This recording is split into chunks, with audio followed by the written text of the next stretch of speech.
Okay, that's a good start. To start with, fixing your hair. Why not? Uh, okay. So here we go.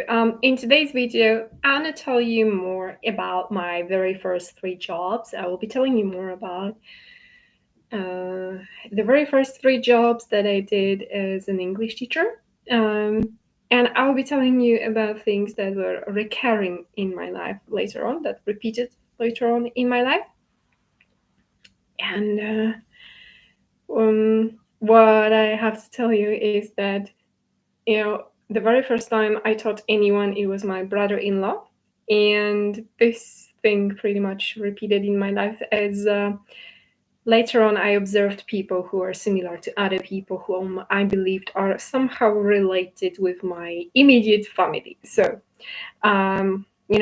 if it comes to teaching or selling burgers, selling tickets on the boat, giving away flyers, or picking cucumbers or picking blueberries. The very first time I did all of these jobs, I did them somehow with, either my best friends or either my cousin, either my sister in Holland. Yeah, so family enters my professional life, and that became a circle itself. In the moment when I start a job of an English teacher, which is the middle of the year, then that repeats too. Uh, and the aspect of having the salary somehow changed. So the very first time it happened to me, I was told the government introduced the change, and I was asked um, to agree to a lower salary after half of the year having worked. And it happened often to me that later on, I was promised a pay rise, and then there was no pay rise. I was told to get the pay rise, that I would get the pay rise, but I would have to pay my own taxes. Or I was given supposedly a pay rise in email, but then it was said that it was a mistake and the pay rise would be slower than that amount in the email. Um,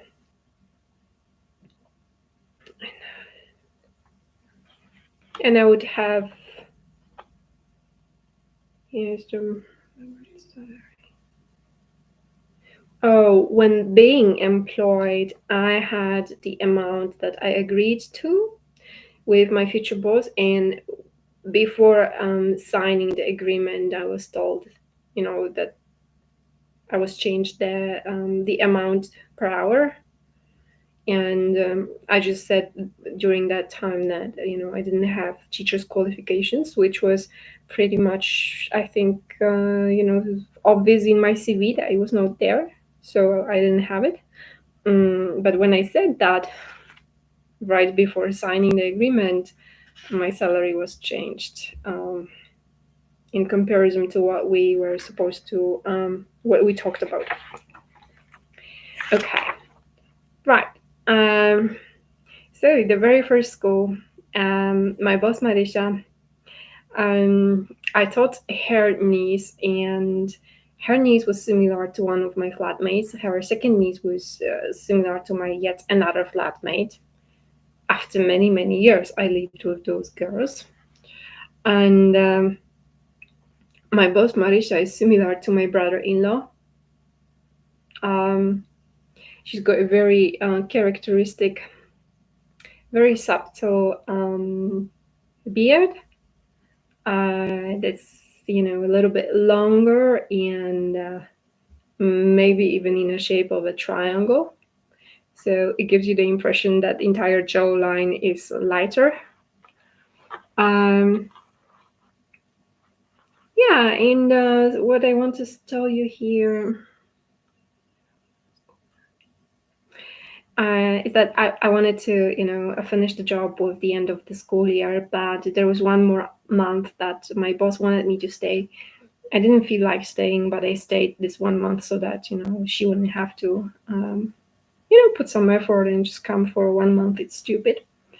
So I stayed, And then in the next job, the salary of mine was changed. So I was like, I'm resigning. I'm out of here.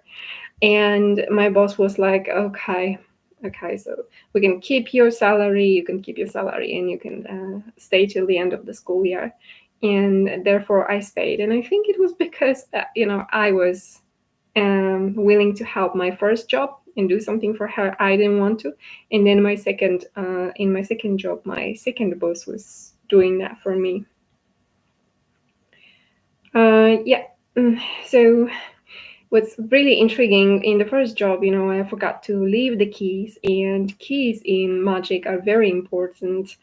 Um, in one of the documentaries about the witches in Great Britain, I have learned that they just practice something like physical closing the locker, keeping it in a separate bucket, and keeping the keys in the separate bucket, and therefore you have two things separated from each other, right? Um, I don't know how precisely does that work, but that is what I saw. So when I forgot to leave the keys, there was a very fast reaction on the part of my boss, and she came right away to my town, and I went to her town, and unnecessarily because I knew she was coming. But it happened to me. That too happened to me yet again in a different language school where I worked in. I yet again forgot to leave the keys, and my boss just came right away, like very, very quickly. He came to pick up the keys. So, which is probably natural thing. All of us would do that for the keys, but I think there is more to that than um, just a fear over the keys.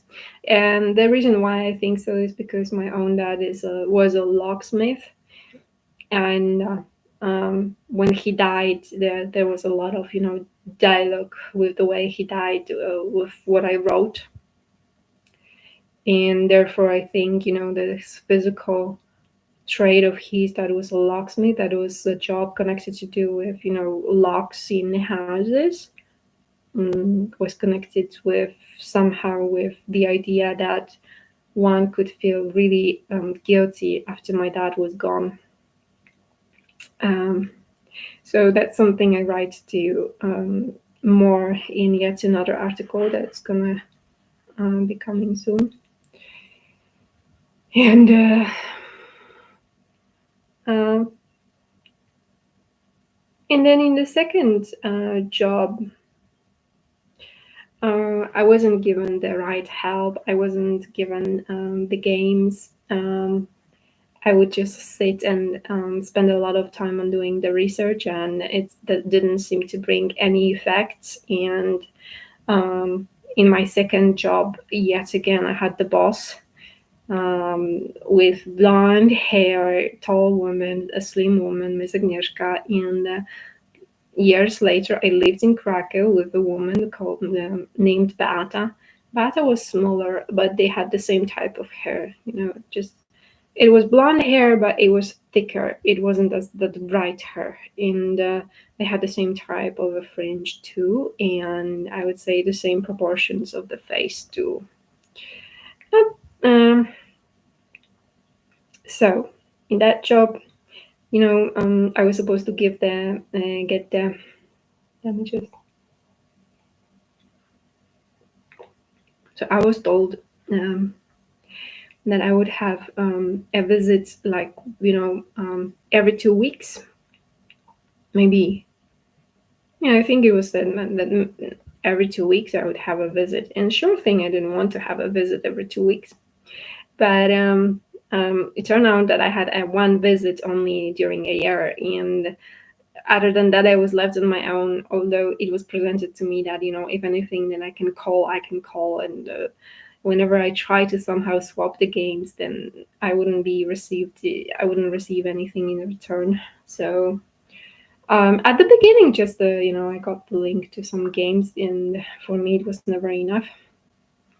So I also did in Illustrator some games that I could print in a bigger format, and I tried to swap with the teacher whom I was replacing. But in return, I just learned that I could draw a fancy ruler on the whiteboard, which is fine, and that kept them engaged. But it's an activity for 1 minute or 2 minutes of your time and your pupils' time.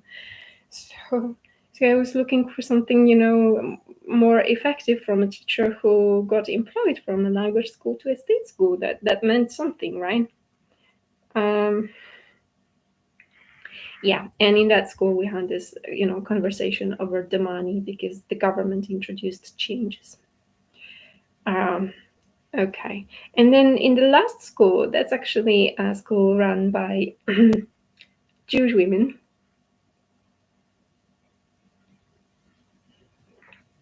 and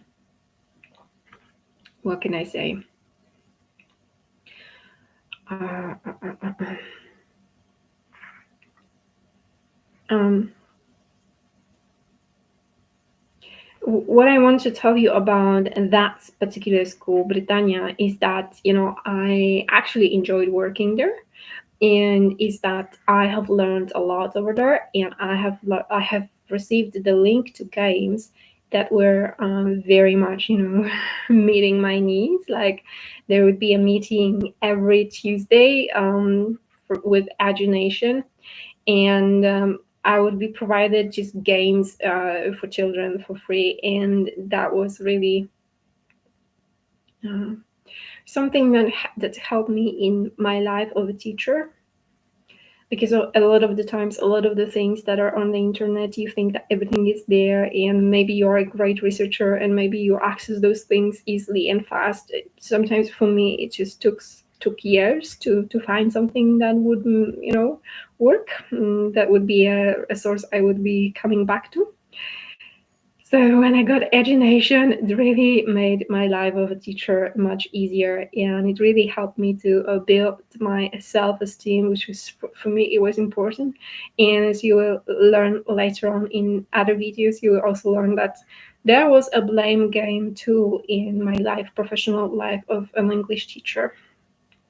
Um, so from Aneta Kobiela, from Ms. Viola Brach, I have learned a lot.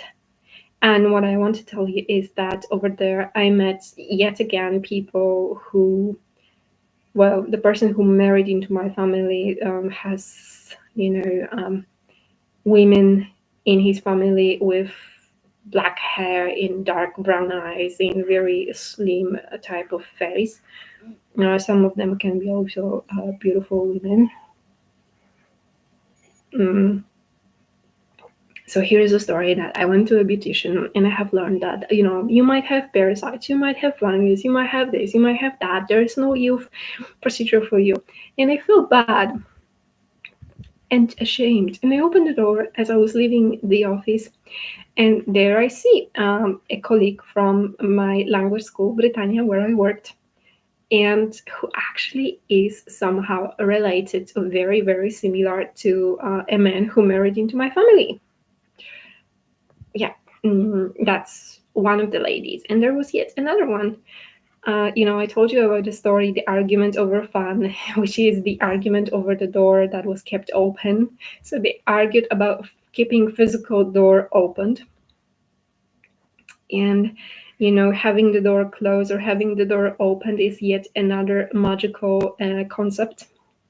It doesn't have to be magical itself, but it's a concept that is also used in magic to it's based on building the impression to someone that they have all options available, or options closed up. mm,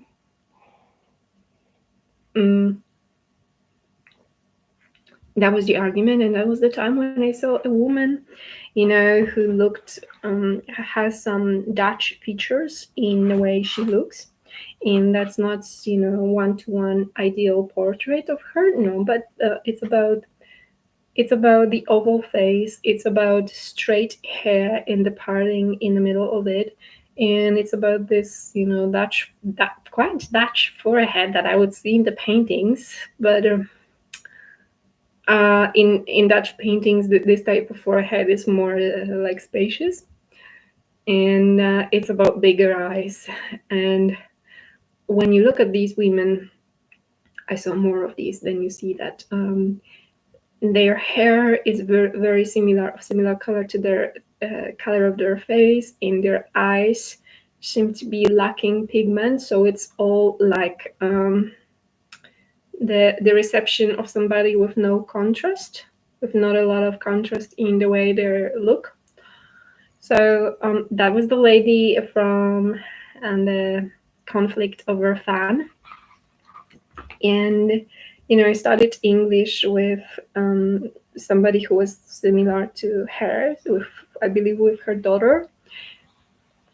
And then when I worked for Britannia, I saw a lady who didn't have this oval face. Her face was, wider, but she had something very similar in her eyes and something in her personality that I would read very similar to this girl, this woman actually. Because that's just a very quick sketch, but because it's very hard to actually describe somebody in the right way with words. In your reception of a person, you have probably something else in mind anyway. So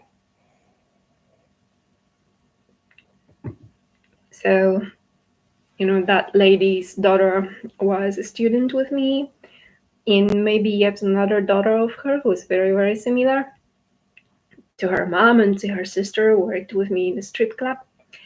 And then, I think I just worked with her sister in a language school, Britannia, that's run by Jewish ladies in Tarnów. Yeah. The second time I worked for Britannia, I got back. I also have learned that the government introduced changes and our salaries should be lowered. But this time, the ladies decided that this difference in salary will be covered on the part of the school on the side of the school, and that was cool. So yeah, that's pretty much it for that video.